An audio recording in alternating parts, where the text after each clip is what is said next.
এবার দর্শকদের সামনে নতুন জুটি নিয়ে হাজির হচ্ছেন এই সময়ের জনপ্রিয় নির্মাতা চয়নিকা চৌধুরী। অভিনেতা জুনায়েদ মুক্তাদির ও অভিনেত্রী পারসা ইভানাকে নিয়ে ঈদের বিশেষ টেলিফিল্ম তৈরি করছেন চয়নিকা চৌধুরী।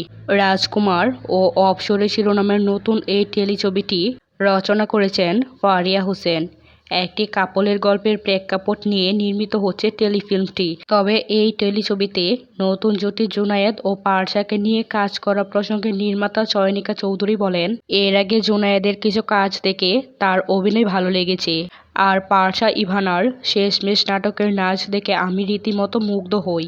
আমার তখনই মনে হয় এই দুইজনকে নিয়ে কাজ করলে আমরা একটা চমৎকার জুটি পেতে পারি। আর তাই নতুন এই টেলিছবির জন্য তাদেরকে নেওয়া।